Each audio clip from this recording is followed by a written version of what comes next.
কাঁঠাল খাওয়ার পরে ভুলেও 5টি খাবার খাবেন না, খেলে আপনার মারাত্মক পরিমাণে ক্ষতি হয়ে যেতে পারে। আর আল্লাহ সুবহানাহু ওয়া তাআলা বলছেন, ওয়ালা তুলকু বিআইদিকুম ইলাত তাহলুকা, তোমরা নিজেরা নিজেদেরকে ধ্বংস করে দিও না। এখন যেহেতু কাঁঠালের সিজন চলছে, প্রত্যেকটি ঘরে ঘরে কাঁঠাল আছে না নাই?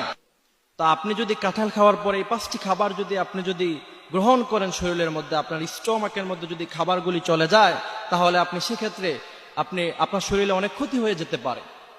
তার মধ্যে থেকে প্রথম নাম্বার হচ্ছে, আমরা যখন কাঁঠাল খাবো, কাঁঠাল খাওয়ার সাথে সাথে আরেকটি ফল আছে আমাদের দেশে পাওয়া যায়, সেটার নাম হচ্ছে পেঁপে।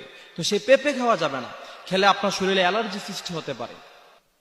আর দ্বিতীয় নাম্বারে, কাঁঠাল খাওয়ার পর সাথে সাথে ঢেঁড়স খাওয়া যাবে না। সেক্ষেত্রে খেয়াল রাখতে হবে, যদি খান তাহলে আপনার প্রতিটি জয়েন্টে জয়েন্টে ব্যথার সৃষ্টি হতে পারে। তৃতীয় নাম্বারে, কাঁঠাল খাওয়ার পর সাথে সাথে দুধ খাওয়া যাবে না। দুধ আল্লাহ সুবহানাহু ওয়া তাআলা বলেছেন, এটা তো মানুষের জন্য ইবরাত, যে গরু থেকে দুধ বাহির হয়। ওয়া ইন্না লাকুম ফিল আনআমি লাইবরা, এবং মানুষের জন্য অনেক উপকার দুধের মধ্যে আছে না নাই? কিন্তু আপনাকে সঠিক সময়ে সে দুধটি খেতে হবে। আপনি যদি সঠিক সময়ে না খান, তাহলে কিন্তু আপনি মারাত্মক ক্ষতিতে পড়ে যেতে পারেন। তো সেক্ষেত্রে খেয়াল রাখতে হবে, কাঁঠাল এটা নিজেও একটি গরম।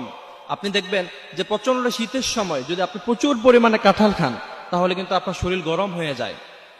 তো সেজন্য আবার দুধও যদি খান, সেটাও কিন্তু আপনার শরীর গরম করে। তা আপনি যদি কাঁঠালও খেলেন, সেটাও শরীর গরম করে, দুধও খেলেন, সেটাও শরীর গরম করে, তাহলে তো এটা সমস্যার সৃষ্টি হয়ে যাবে। তো সেক্ষেত্রে আপনাকে অবশ্যই খেয়াল রাখতে হবে যে কাঁঠাল খাওয়ার সাথে সাথে একটু দেরি করে খেতে পারবেন, সাথে সাথে আপনি দুধ খাওয়া যাবে না, খেলে আপনার শরীরে সমস্যা হতে পারে। তারপর চতুর্থ নম্বর হচ্ছে, কাঁঠাল খাওয়ার সাথে সাথে অনেক মুরব্বীরা আছে, তারা সব সময় পান খায়, পান ছাড়া তাদের লাইফই চলে না, আছে না নাই? তো আপনি যদি কাঁঠাল খাওয়ার পরে সাথে সাথে যদি পান খান, তাহলে সেক্ষেত্রেও আপনার শরীরে সমস্যার সৃষ্টি হতে পারে। 5 নাম্বার হচ্ছে, কাঁঠাল খাওয়ার পরে সাথে সাথে আপনি মধু খাবেন না। কারণ মধু হচ্ছে এটি এমন একটি খাবার যেটা মানুষের শরীর সাথে সাথে গরম করে ফেলে। তবে আজকে আমাদের দেশে যে মধু পাওয়া যায় সেই মধু না, অরিজিনাল মধু হতে হবে। যদি অরিজিনাল মধু হয়, তাহলে আপনার শরীরের সাথে সাথে গরম হয়ে যাবে। আপনি দেখবেন যে প্রচন্ড শীতের সময় আপনি যদি প্রচুর পরিমাণে মধু খান, মধু আপনার খাওয়ার কারণে আপনার শরীরে এত পরিমাণে গরম হবে, যা আপনি সাথে সাথে আপনি গোসল করে ফেলতে পারবেন, আপনার কোনো সমস্যা হবে না। শরীর এত পরিমাণে গরম হয়ে যাবে।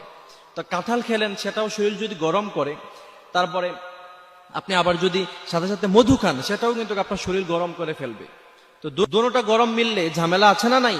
তো সেক্ষেত্রে খেয়াল রাখতে হবে যে কাঁঠাল খাওয়ার পরে 5টি খাবারকে পরিহার করতে হবে। আল্লাহ সুবহানাহু ওয়া তাআলা আমাদেরকে সুস্থভাবে জীবন যাপন করার মতো তৌফিক দান করুক, বলেন আমিন।